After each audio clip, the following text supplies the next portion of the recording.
بسم اللہ الرحمن الرحیم۔ السلام علیکہ یا صاحب العصر والزمان۔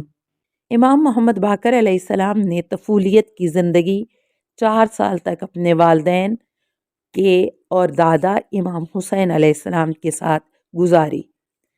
آپ واقعہ عاشورہ کے دوران کربلا میں موجود تھے اور آپ خود ایک حدیث کے ضمن میں فرماتے ہیں، میں 4 سالہ تھا جب میرے جد امام حسین علیہ السلام کو قتل کیا گیا، اور مجھے آپ کی شہادت بھی اور وہ سارے مصائب بھی یاد ہیں جو ہم پر گزرے۔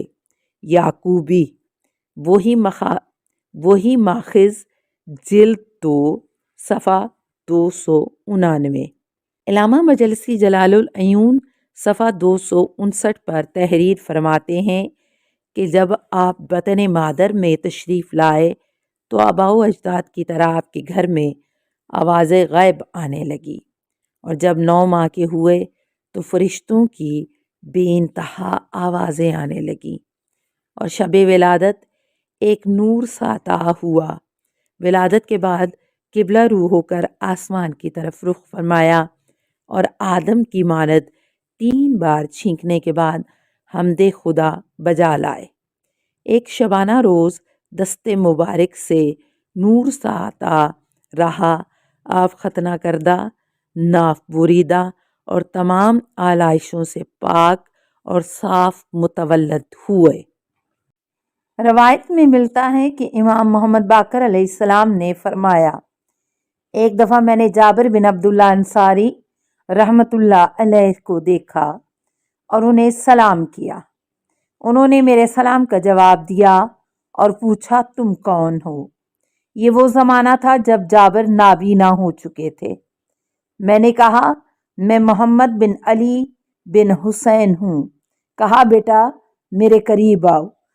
پس میں ان کے قریب گیا اور انہوں نے میرے ہاتھ کا بوسہ لیا اور میرے پاؤں کا بوسہ لینے کے لیے جھک گئے، لیکن میں نے انہیں روک دیا۔ اس کے بعد جابر نے کہا، بے شک رسول اللہ صلی اللہ علیہ وآلہ وسلم آپ کو سلام کہہ رہے تھے۔ میں نے کہا، وعلی رسول اللہ السلام ورحمۃ اللہ وبرکاتہ، لیکن یہ کیسے اے جابر؟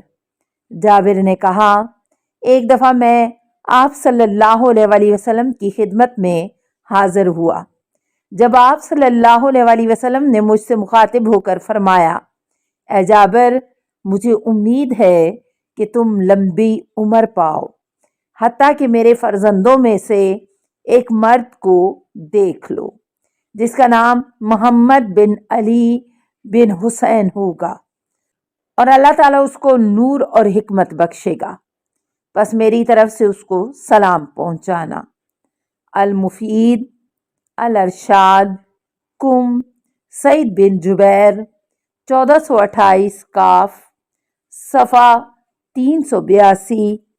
ابن عساکر تاریخ مدینہ دمشق جلد 54 صفحہ 276۔ ازدواج میں ام فروہ امام محمد باقر علیہ السلام کی زوجہ، جو امام جعفر صادق علیہ السلام کی والدہ تھیں۔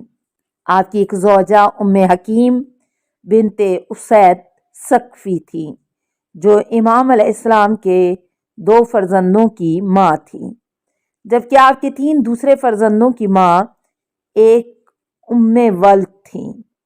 امام محمد باقر علیہ السلام کی 7 اولادیں، 5 بیٹے اور 2 بیٹیاں تھیں، جن کے نام کچھ یوں ہیں: جعفر بن محمد اور عبداللہ، جن کی والدہ کا نام ام فروہ بنت قاسم بن محمد ہے، ابراہیم بن محمد اور عبید اللہ بن محمد، جن کی والدہ ام حکیم بنت اسید ثقفی تھیں۔ یہ دونوں طفولیت ہی میں دنیا سے رخصت ہوئے ہیں۔ علی، زینب اور ام سلمہ، جن کی والدہ ایک ام ولد تھی۔ شیخ مفید امین الاسلام طبرسی اعلام الورا بے اعلام الہدیٰ۔ امام محمد باقر علیہ السلام سن 95 ہجری میں اپنے والد ماجد امام علی بن حسین زین العابدین علیہ السلام کی شہادت کے ساتھ ہی منصب امامت پر فائز ہوئے۔ امام علیہ السلام نے 5 خلیفوں اسلامی بادشاہوں کا دور دیکھا۔ نمبر 1، ولید بن عبد الملک 86 تا 96 ہجری۔ نمبر 2، سلیمان بن عبد الملک 96 تا 99 ہجری۔ نمبر 3، عمر بن عبدالعزیز 99 تا 101 ہجری۔ نمبر 4، یزید بن عبد الملک 101 تا 105 ہجری۔ نمبر 5، ہشام بن عبد الملک 105 تا 125 ہجری۔ مذکورہ اسلامی حاکموں خلیفوں میں عمر بن عبدالعزیز جو کہ نسبتاً انصاف پسند اور خاندان رسول صلی اللہ علیہ وآلہ وسلم کے ساتھ نیکی کے ساتھ رفتار کرنے والا منفرد اسلامی بادشاہ خلیفہ تھا، جس نے معاویہ کی سنت یعنی معصوم دوم علیہ السلام، امام اول علیہ السلام اور خلیفہ چہارم حضرت علی ابن ابی طالب علیہ السلام کے نام 69 سال تک خطبوں میں لعنت کہنے کی شرمسار بدعت اور گناہ کبیرہ کو ممنوع کیا۔ پہلی اسلامی دانشگاہ کے بانی حضرت امام محمد باقر علیہ السلام سے اصحاب پیغمبر اسلام صلی اللہ علیہ وآلہ وسلم میں سے جابر بن عبداللہ انصاری اور تابعین میں سے جابر بن جعفی، کیسان سجستانی اور فقہاء میں سے ابن مبارک زہری، اوزاعی، ابو حنیفہ، مالک، شافعی اور زیاد بن منظر نحدی آپ علیہ السلام سے علمی استفادہ کرتے رہے۔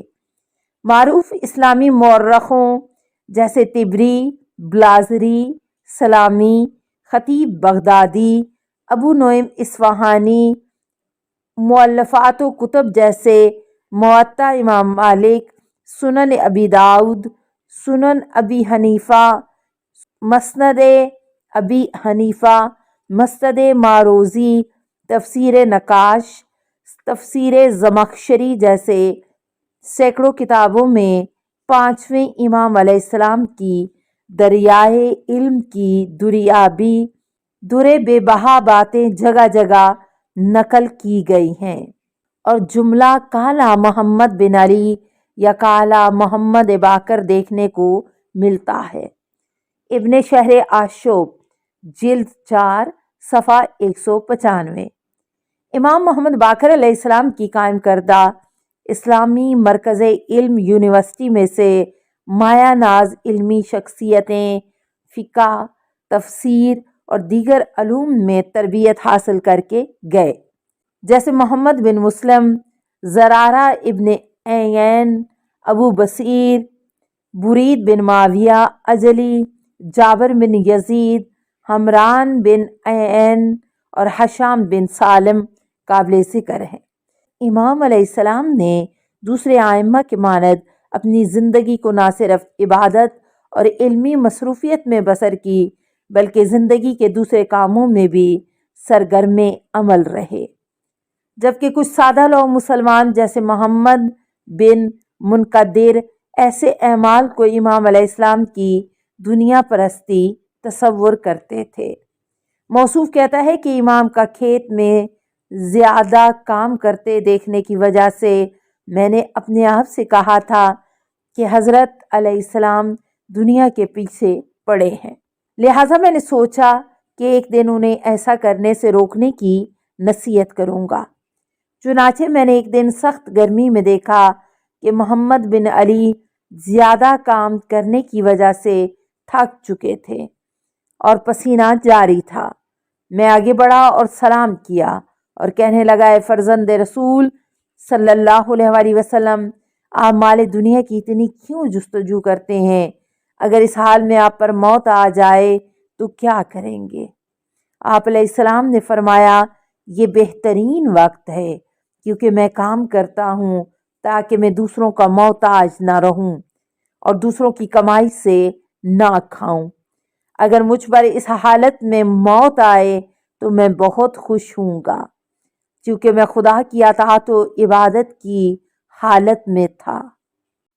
اللہم صلی علی محمد ابن علی باقر العلم و امام الہدا وقائد اہل التقوی والمنتجب من عبادک، اللہم وکما جعلتہ علما لعبادک ومناعا لبلادک ومستودعا لحکمتک ومترجما لوحیک وامرت بطاعتہ وحذرت من معصیتہ فصلی علیہ یا رب افضل ما صلیت علی احد من ذریتہ انبیائک واصفیائک ورسلک وامنائک یا رب العالمین۔